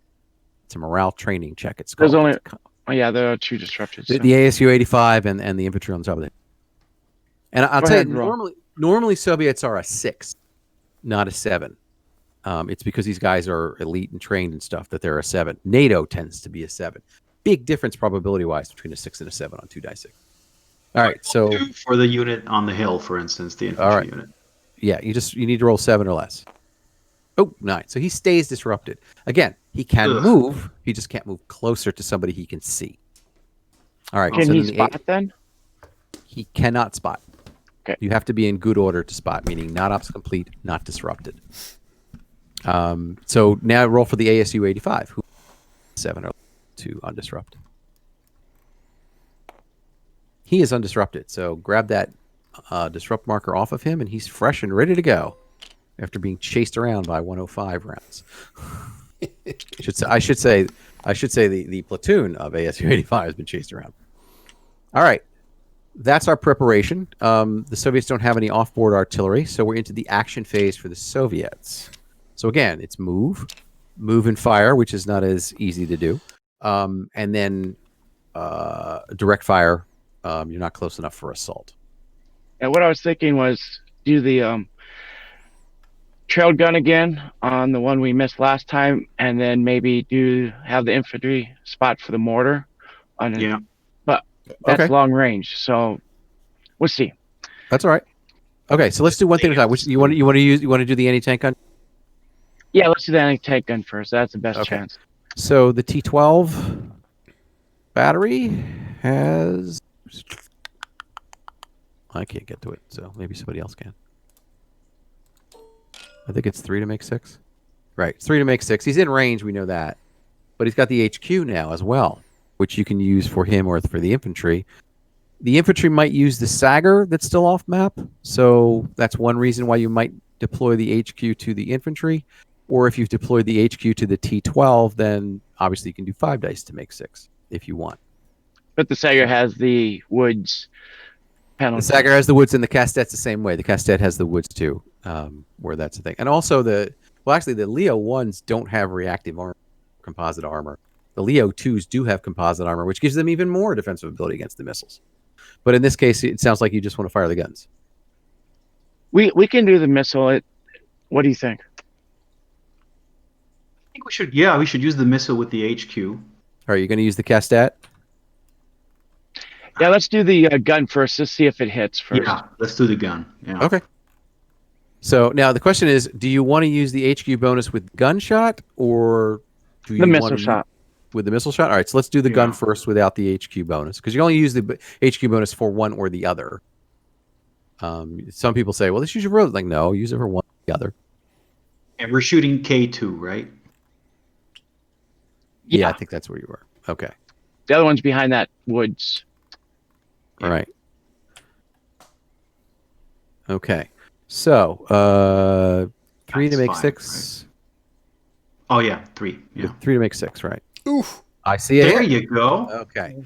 So now the base for the Leo is 3 to make 6, plus 1 for the woods is 4 to make 6, and that's it. So 4 on the Dice-O-Matic for NATO. See if Okay. you can make any 6s. No. Ooh, easy disruption. Okay.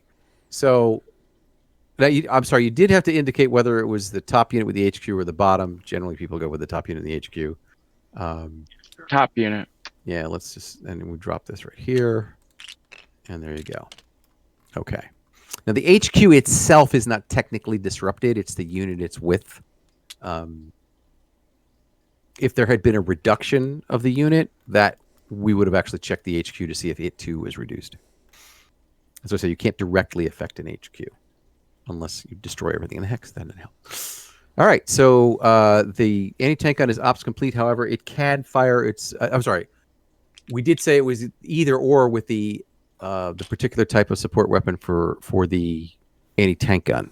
Yeah, we're gonna put the missile with the infantry and fire that. Are you probably going to next. fire the Sagger, but you won't get the +2 for that because the HQ's with the guns. Does that make sense? Okay, so the HQs are tied to the unit, right? To the unit, underneath then? they're deployed to a specific unit. So I think I may have confused you. I'm sorry. When you put the HQ on, you probably didn't realize that you should have put it on one unit or the other. You just dropped it on top of the stack. So if you want to put it with the infantry, that's fine. As far Yep, as I'm sorry, my concerned. As long mistake. as I thought it was for the hex, not for the unit. No, it's not, and that's why I kept specifying that it's deployed to a specific unit. So if it's okay with NATO for them to move it to the infantry, then let's do that. Is that okay with you guys? That does change the attack roll against the Leos, though, because they did get the 2 dice for the... Oh, they used the 2 dice. Oh, no. So you've already used the 2 dice with the gun. So let's just leave. Well, again, not a mistake at all. I don't just a think we choice. did.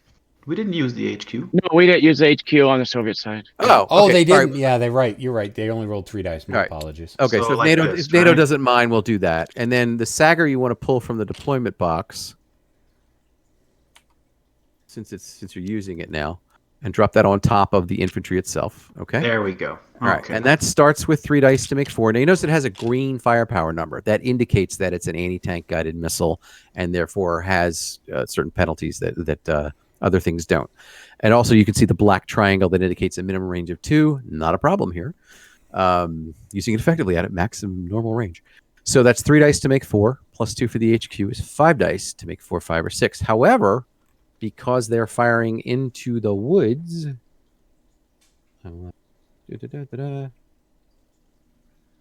this should be on the chart here. Hang on. That affects the Leo's Yeah, defense, doesn't affect Yeah, the so attack. when an ATGM is direct firing at a target and blocking terrain, the Leos get an extra defensive bonus die.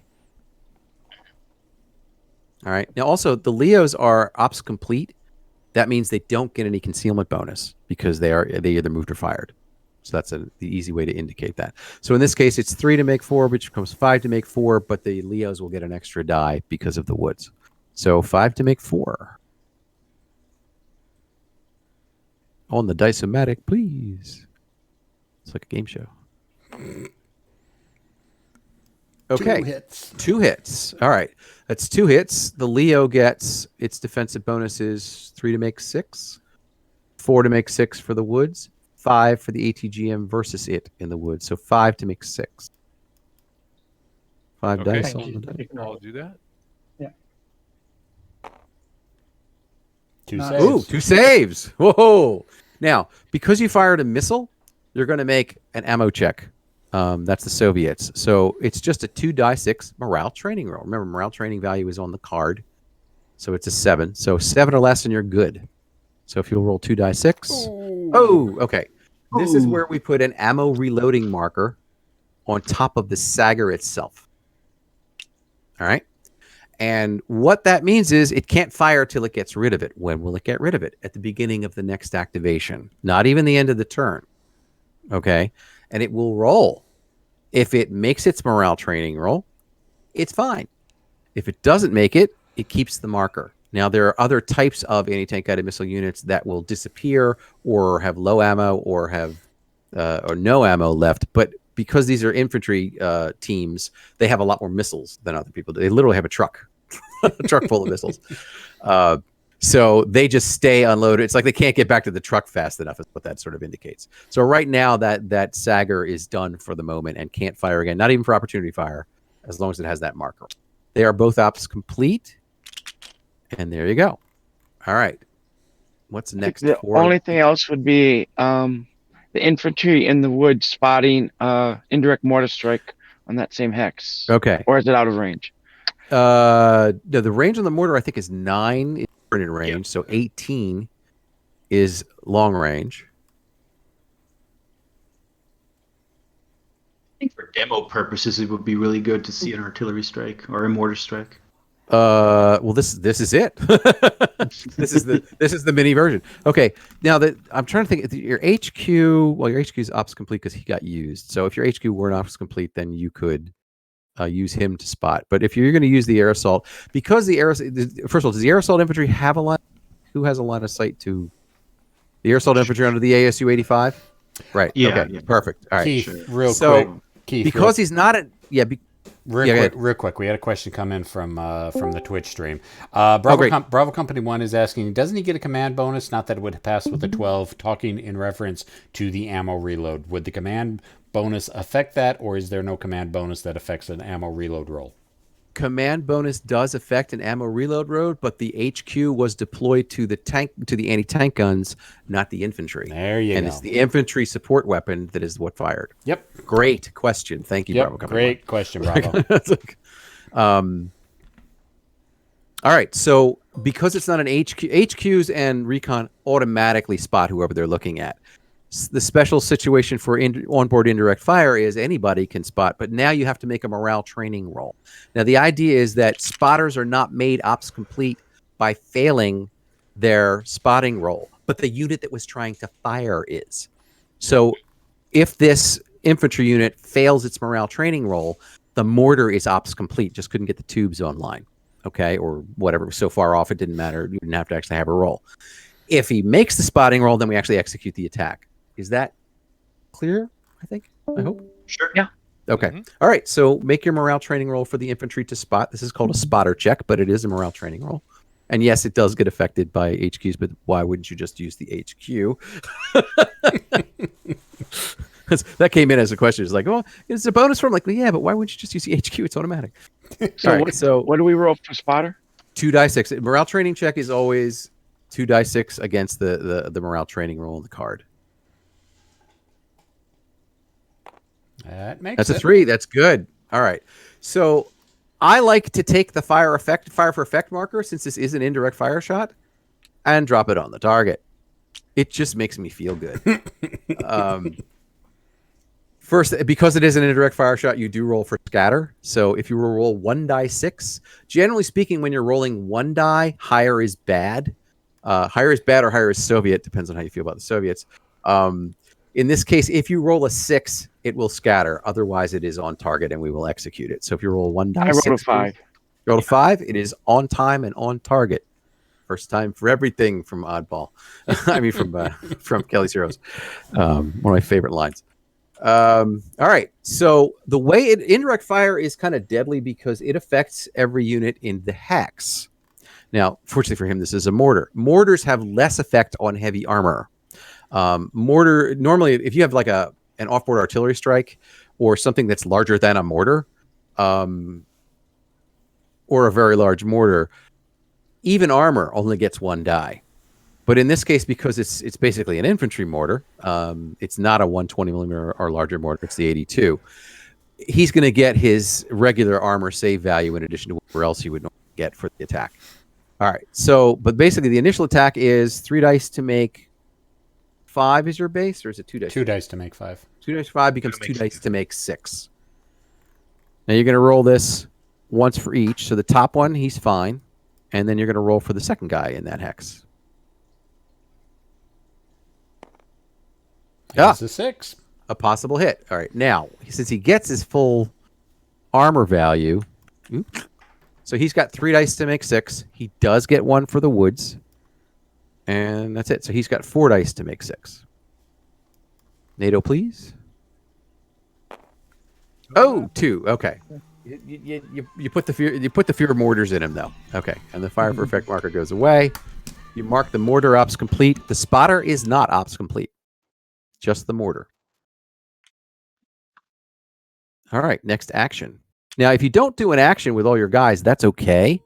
Then they're available for opportunity fire. It's sort of a way to do Overwatch. I don't think there's much more we can do. Yeah. Go out of moves, so. Yeah, 2, 4, 6, 8, and you're out of range of the ASU 80. So, all right, that seems like you're done. But I'll let you say that. Anything We're else done. you can think of? Okay. All right, next card. Can't believe we haven't picked the second ops card already. Dev, you there? Is Dev in there? Oh, all right. Well, Well, he's technically here, but draw a card. Okay. There is. Well, No. I can shuffle these ones. Yeah, we can shuffle that. All right. We'll just leave that there. Okay, the Leo 2s are up. So that means they take off their ops complete marker.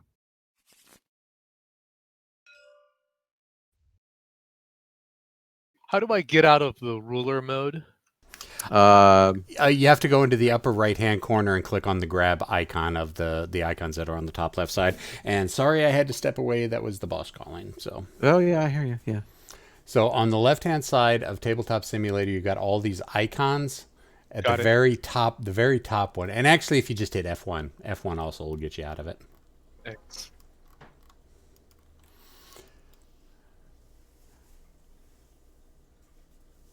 And we went on to the next phase or the next activation. Yep. All right. So your HQ is already on the map. It makes it easy to coordinate things. Now remember, it's easier to move when you're stacked, but there is a concept called basically you can be hit in a stack. Normally you target one unit, but if you're in a stack and there is an overage of hits to kill the unit that was in the stack with you, those spillover hits can affect you if they normally would. Like AP would affect an armored target. So stacking is dangerous, as it is in real life.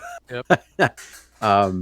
But it does make it easy to control things and easier to move faster. But the main thing is, and the tactical choice is, because a lot of people, when they figure that out, are like, I'm never stacking again. But there will be choke points, and especially when you're assaulting, when you will choose when you stack.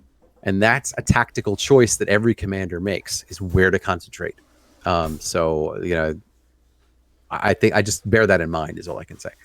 In this case, I don't think there's really an issue because there's not a whole lot of huge, heavy anti-tank guns out there until turn 3. All right. So what are the Leo 2s going to do? Well, they fired first. We could just shoot again, or I was thinking we can start moving towards the other edge of the row November, that area. What do you think, Bo? Yeah, definitely. Let's move them around then. So my target square then would be November 1. Do you have the movement points to get that far?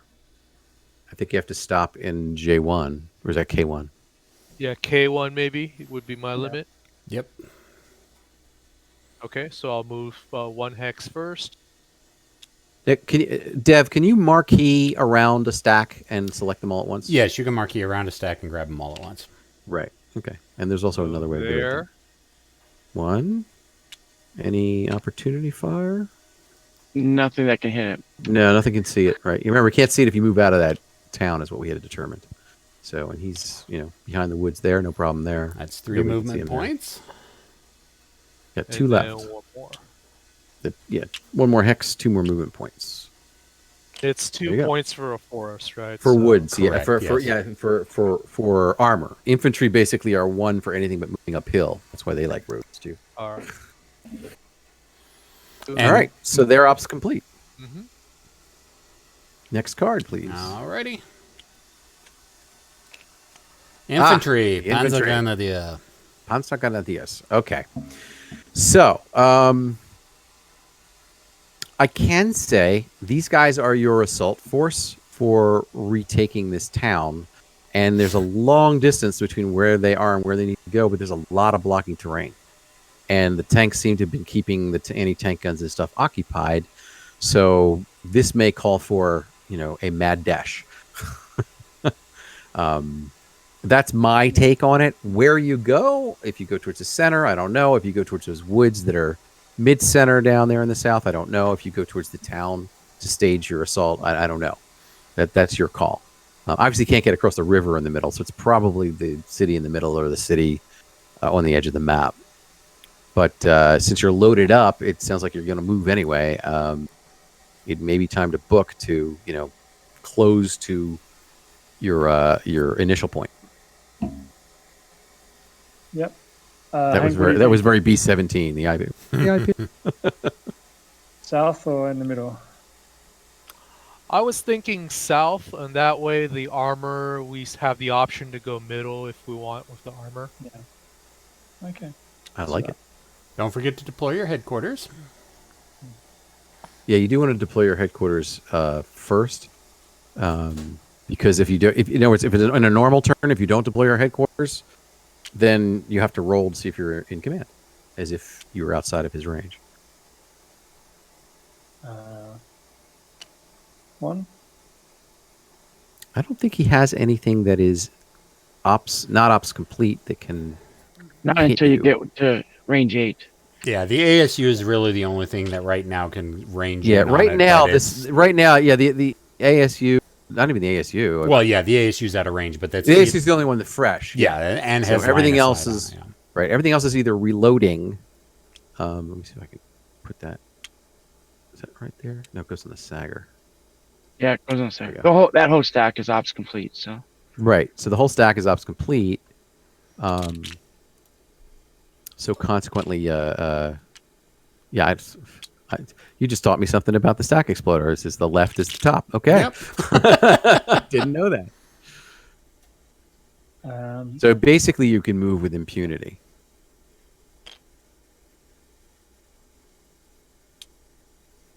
One, 2, 3. So about there, that's when you come in range of that one unit. The ASU. I think we just missed out. Well, the ASU's maximum range for AP is 8.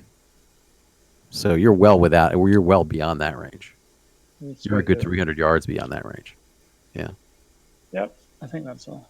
Okay, they are ops complete. All right. And we'll go to the next card. Dev, please.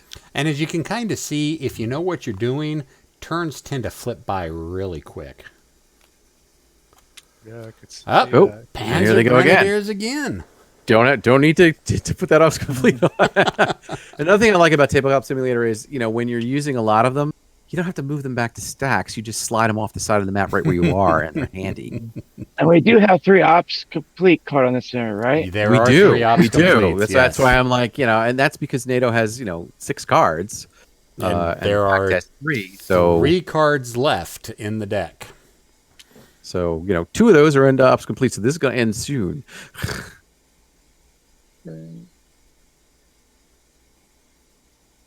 All right. Looks like the Pans are going to. Somebody complained to me about this scenario. No offense to anybody who might be listening. I apologize. But that it was really difficult to get the Panzer Grenadiers. Why did the Panzer Grenadiers start? No, it wasn't why the Panzer Grenadiers start. I'm sorry. It's wrong. I'm misremembering it. It wasn't a I didn't mean to be negative at all.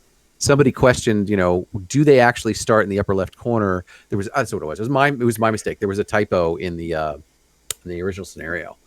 And do they start up where it is here, objective B, or do they start, is objective B meant to be somewhere else?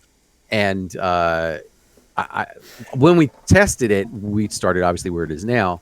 And so, but we always experienced that it's like there's enough cards running around in the scenario that we never were able to not get the Panzer Grenadiers into some kind of position. Doesn't mean they didn't get the crap kicked out of them sometimes, but we were able to do that. So through all that, I apologize. I didn't mean to impugn anyone at all, but except me. I'm in charge of the typos. So it's like All right, so next command card. This is either going to end it or the Soviets are going to get another action. There you go. Soviets get another action. all right, and you see how much they get done because they just have more units, and even this is not like a full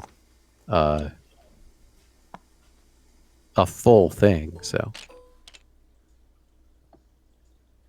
I think we're now would be the time we reload missiles, correct? all right, so the first thing that happens is you want to move your HQ somewhere, because remember that HQ can now redeploy from the guns to the infantry, and then can therefore affect the reloading roll. But you're already at a 7, which is nice. So do you really need a 9? The question is, and this is where you have to start to think about tactics, is like, do you want to definitely get almost definitely get the Saggers back in action and have the HQ add its 2 dice to that? Or do you want to have it add its 2 dice to the Castet? Or do you want to have it add its 2 dice to the Castet or the guns? So that's it's really your call as to how you want to do that. That's why command check happens first. I'll let my partner decide. Yeah. Too many options. Yeah, there are definitely too many options for me right now. I think we should shift it to right now. It's with the Sagger, right? No, It's with the guns. Yeah, it's with the It's T12. with the gun, It's with the not guns, with yeah. the yes. Okay. Right. It's with the guns. So it should actually be here. No, it's not. He didn't use. It's not with the No, it's Castet, not with yeah. the guns No, because they didn't we get had it with the Sagger, but Yeah, it was with the Sacker. It might be better to move it to the guns for the next one or not. Yeah. But I don't think we need that 9, so misremembering it might as well. What I still don't understand, Keith, is that Yes. if the HQ is the HQ with the support weapon, or is it with the infantry unit? The Does that support matter? weapon is with this. Yes, it does. The support weapon is with the infantry, so you deploy the Yes. HQ to the infantry. Support weapon is deliberately not a unit and referred to as a support weapon because it's not a unit. The way to tell a support weapon is you zoom in on the counter. There's a red diamond at the bottom of the counter, and it either says INF for infantry, meaning you can deploy it to an infantry type unit, or it says ARM, which is alternate armament, basically ARM for armament, and that tends to be the anti-tank guided missiles that are deployed to tanks and anti-tank guns. Like the I'll give Castet. Secret, don't hold me to this, but we're kind of thinking about maybe adding some air-to-air missiles to some of the helicopters down the line. But 85 was sort of Okay. one of the break points. One of our developers like, well, what about sparrows for the Huge. cobras? I'm like, really? It's I'd vote yes. And then I'm like, but those are sea cobras. So it's like, I think we just leave it there. What do you think, Jeff? Well, I'm thinking moving it with the guns so we can fire the guns with the better rolls. Because we're not even sure we're going to have missiles. Again, I don't know how much the bonus would help. So No, you're right. That's not definite. Okay, so let's move it to the guns.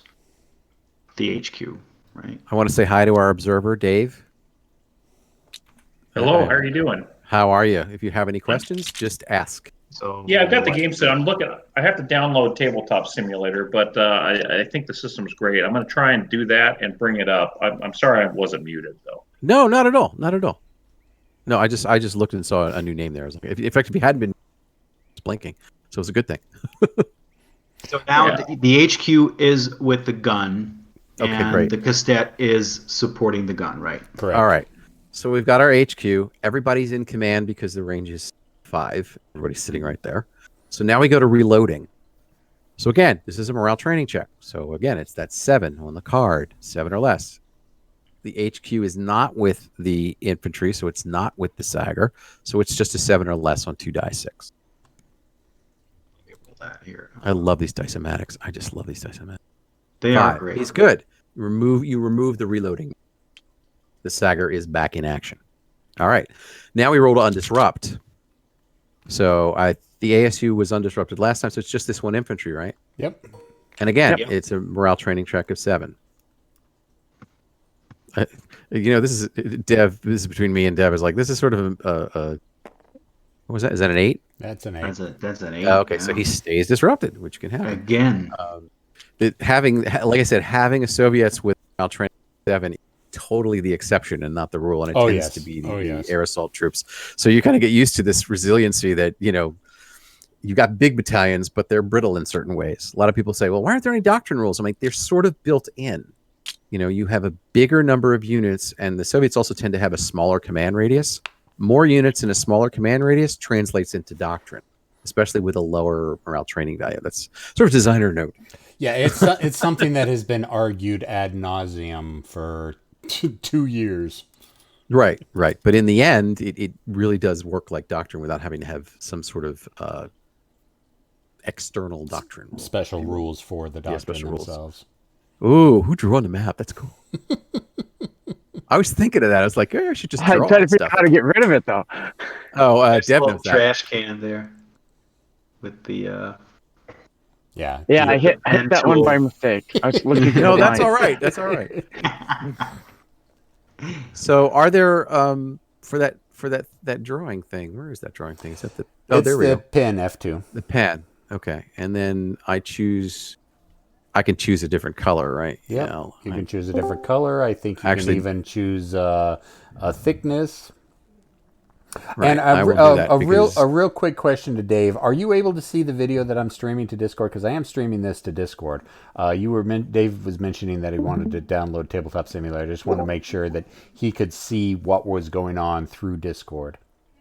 No, I'm not able to see it. It says the stream has ended. Cricket noise. Really? Okay, let me go Yeah. back Is that and a- check that. Is that on Discord? Yes, there is a way in Discord I can stream. Blue Panther Games is actually watching. I'm looking at it. You might have to exit out of the voice chat and back in to get to the to see the video and click Really? on. Yeah. Yeah, you have to Oh, double I- click on the one streaming. I see Blue Panther Games now. Yes. Welcome. Just working. Welcome, All right. welcome. So okay. A watch stream. Okay. Yeah, hit the watch stream and then you'll be able to see exactly what I am seeing. Outstanding. All right, so again, that was all of what is that? Right, yeah, it's disrupted. Okay, so they don't have any off-board artillery. So now we're into actions. Again, direct fire, move and fire. Question. So Yes. from the towed gun, can you see the infantry Let's- vehicles, even with those two wooded? Right. Because there's two of them there. Let's find out. Deb, if you would indulge me and draw a line of sight. All right. So the last basically the guns are at level 2, the tops of the trees are at level 1, and the target is at level 0. Okay, so the last hex between the higher and the lower is what who's ever firing what is determines what it is. So the last hex is only 2 hexes from the target, the lower unit in this case, the lower unit should say, which happens to be the target. So that means the blind spot is way beyond that. So he's well within the blind spot of that woods hex. That's what I was saying. No, you're not. Yeah, you're not going to be able to see him there. Now, if he pops his head around the corner, now you're talking. If he comes across that bridge. The LOS rules have been kind of probably the toughest part of the entire rule book for me. So otherwise, pretty straightforward. What I'd like to introduce you to is over on the side where the dice are, is the line of sight. The line of sight player aid, and I'm going to flip it to the side that is the most helpful as far as heights. And if you just zoom in on that, that kind of shows you the way it works. And I tried to do it so that you don't get just the top view, but you've got to sort of get a side view so you can visualize what it is we're trying to portray, especially when you've got hill versus other things in blind spots. So on this chart, figure 9 comes into play a lot when somebody's on a hill, somebody's got a woods in between, and how long the blind spot is. So that's what I can recommend as far as that. I also do have a little video on the site that's on the Lock and Load YouTube channel for World at War 85. So the 2 wood, because it's like almost really 3 woods, that doesn't matter. It's just the last one. It's just the last one here. Which okay, can I draw that? Oh, I can draw. Here we go. And then I can go erase.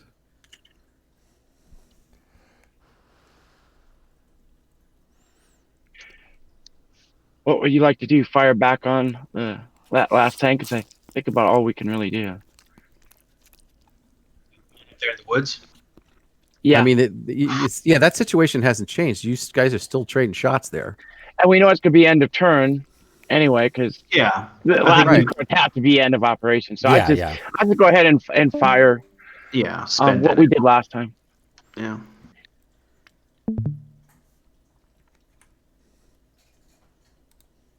I'll let you run it this time. I kind of hogged the dice last time. Okay, so we're firing the gun, right? Right. He's 3 to make 6 for his AP value, right? Plus HQ is assigned with him now. Okay. Do you want to use the HQ bonus for? Oh wait, you have to. No, that's right. You're firing the guns, not the castet. Is that right? Yes. Yeah. Okay. I'm going to save that for something else. So you got 5 dice to make 6. Oops. Let's try that. That's one hit. 6. Mm-hmm. Okay, 1 possible hit. The Leo 2, I presume. You were attacking the HQ with the Leo 1, or the Leo 1 with the HQ. Yeah. Yes. Top one. Okay, right. So 1 possible hit. So the defense is again 3 to make 6. 1 for the woods. No concealment. And their ops complete. So yep. Yeah, ops complete. Yeah. Oh, another pop. Okay, so another pop. He's disrupted. Is that correct? The top he was hit is once disrupted. before. So he's already disrupted. So the first hit would normally disrupt, but when you're already disrupted, the first hit reduces. So that Leo 1 platoon is reduced. Those air assault troops, they have earned their week's pay. Anything they could take out that a T-80 doesn't, they have earned their pay. All right, so that was the gun, so there's no worries about ammo or that. I say hit him again. Your call. Hit him again, harder, harder. Yeah, go ahead, hit him again. It's old football cheers. So firing with the Sagger. All right. So the Sagger's 3 to make 4. And that's it, right? HQ already got used. Yep. 3 to make 3. 3 Go to ahead. make 3 to make 4 higher. There's nothing to shake a stick at.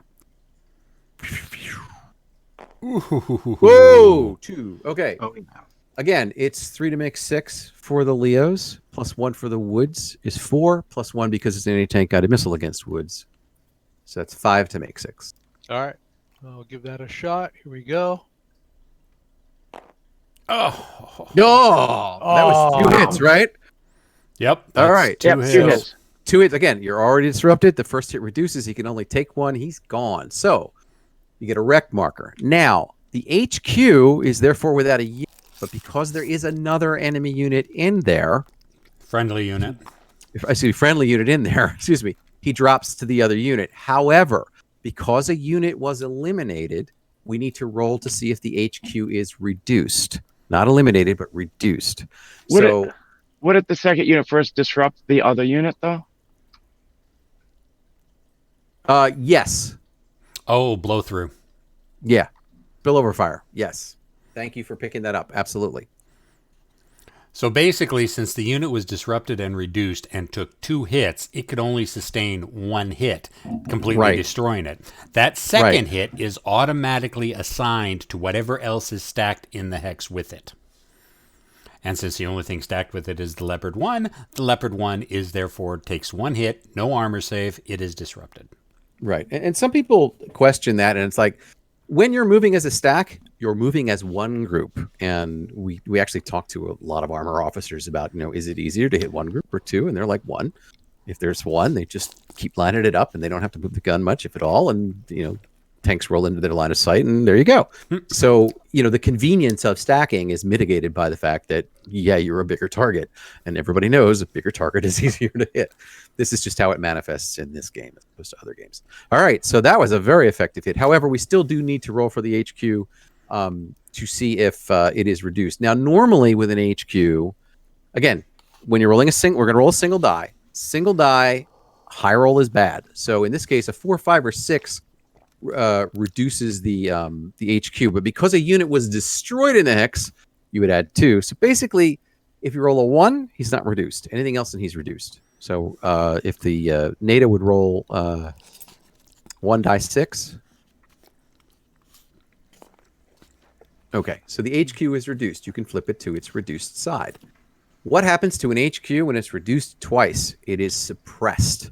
Now, the box that you guys were deploying your HQs and your support weapons from, below that is the suppressed box. So should this HQ take another reduction, and again, this is how you can't attack it directly, it goes to the suppressed box. Or if that Leo 1 is destroyed and there's no other friendly unit left, it goes to the suppressed box. Well, what does that do? Well, until the end of the turn, that unit's not available to come back onto any remaining units in the formation. So therefore, if there's no HQ, as I mentioned before, those guys have to roll to be in command when they are activated. Now, NATO, that means there may well be a second activation for a lot of things, but that means your second activation, you're not going to have an HQ if it's suppressed, in the first activation or before the first activation, or if it's suppressed before both activations. So it does have an effect. It will come back and move back into the deployment box, reduced. It never gets unreduced, again, except for the battlefield event table. It'll be available the next turn. So if it's the end of the turn when it gets suppressed, it's going to come right back, but it still, got knocked off the map. Hey guys, I'm very sorry, but I have a game at 3:00, so I'm going to need to leave at this point. Yep, that is all right. Yep, Yeah. it's a little bit past 3. We've hit our 2 hour. I was just wanting to get through the turn before I said anything, but Okay. so Hank, that was Hank, right? Who said that? Yes. Okay, so Thank you so much for playing. Thank you. And Hank, just as a quick note, in the future, if you want to get a game in, you know how to get a hold of me on Discord. Just go ahead, reach out, and I usually have a lot of free time. If you want to sit down for some one-on-one, and this is open to everybody, anybody who's watching, just reach out to me on Discord, and we'll try to set something up. Thank you, Devin, and thanks again, Keith, for a great demo, and enjoy the rest of the con. Thanks, everyone. you too. Good luck in your game. Thank you, Keith. Or Hank. Bye. Hank. All right, Dev. What are the rules for going over? Do we not go over? Do we wrap it up here? We can finish off the turn. Yeah, I think we can because I think it may finish. Finish up the Soviet firing, and then the next card may do that. I think all we had left was a mortar strike, and then we're done. So. Okay. All right. So the mortar strike was now. Here's the question: the HQ got used, so he's ops complete. So the infantry is going to try and spot again, same way as before, or the ASU could spot. Yeah, if I can make the tab go. I was going to do infantry. Well, we could do either. What do you say? Yeah, it doesn't matter. It really doesn't matter because neither is going to In be up. infantry, you don't want to risk the ASU getting disrupted because of a failed roll, right? No. It won't be. The other spotter, one, the other one's ops complete. Yeah. Yeah, the spotter check doesn't affect the unit that's spotting, Okay. just the unit that's firing. So then it really doesn't matter, right? Yeah, it doesn't really matter. Okay. Well, go ahead, man. Roll 2d6 for the spotting attempt against the 7 on the Soviet.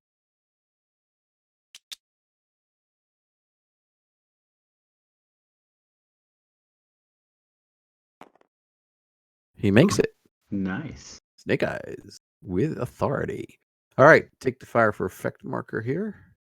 Drop that on the target. All right, so now there's only one target. This is 2 dice to make 6 because of the range. Is that correct? I think that was what it was last time. Yeah. Yeah. Mm-hmm. Yeah. Go ahead. Oh, close, but nothing. Okay. So just mark the mortar ops complete. And the mortar is a unit, by the way. It's not the white band that makes a thing a support weapon. It's That's what threw it's me what the off unit in actually is. beginning. Yeah. Keith, what does the Rex provide? Rex provides an extra die for defense, believe it or not, and also it is obscuring terrain like the cultivated. So if you are looking one rec marker, you have a line of sight. If you try to look through 2, you're blocked at the second one. Add So concealment, doesn't it, and clear? Yeah, as Rex accumulate, it gets trickier to fight the battle in the level plane. Too much smoke. Any other shots? I don't believe so from our side. Yeah, I think that's Okay. I think that's everything All from right. the Soviets. Next card, which probably will be the last So card. yep, just procedurally, just to go ahead and do it. Oh, look at there. There's There we the go. end ops. Okay. Complete. 2 ops. All right, 2 so end of ops. We clear all the ops complete markers, and if there were any out of command markers, we would clear them. We would do some maintenance for things like smoke and electronic warfare and other odds and ends. Fires. And then we would fires, and then we would determine victory. So what you guys have a taste of is you actually have a taste of this combined arms battle here because you had like tanks against infantry and the anti-tank guns and missiles. So you got the majority of the game right there. But you didn't have the tank-on-tank combat. I apologize.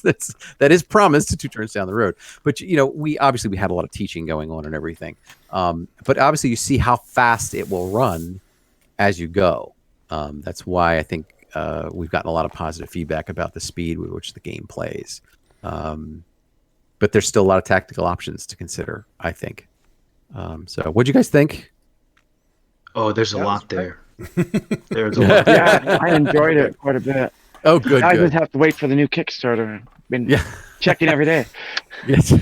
You and me both, actually, because I'm responsible for materials for the game itself, kind of a thing. There's still a ton of work we have to do on that, but David takes charge of the Kickstarter, and but we actually made some progress just in the last couple of days that pushed that timeline a little bit closer. I let David make that call. What I really like was the combination of the depth that's definitely there with all the different options and the hardware and all that, and combined with the speed that's also visible. You don't get that a lot. You usually get one or the other, but here it's more than just your usual formation activation that still takes 30 minutes every time. So this is a lot faster. Great. I really like that and the map and the terrain and stuff, because if the tanks had come out, the T-80s are really nice, but they're a little bit shorter range by the German tanks. So do you kind of hide them and stuff like that? So actually, they're a little longer ranged.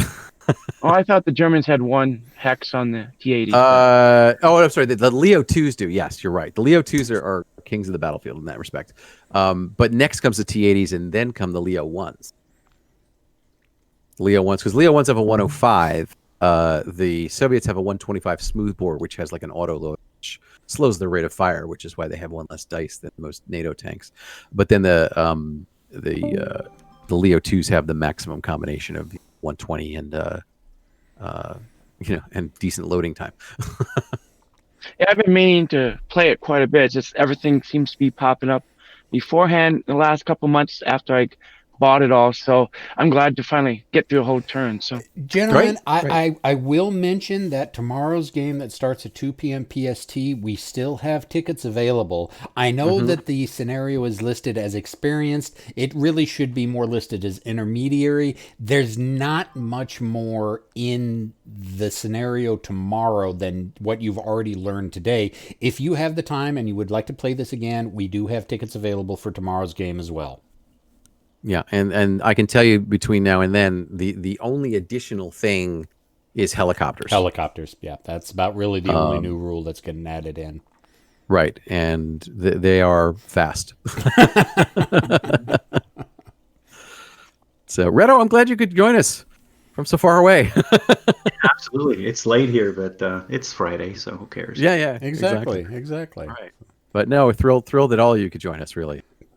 Thanks for having us. It was our pleasure. Absolutely. Thank you very much.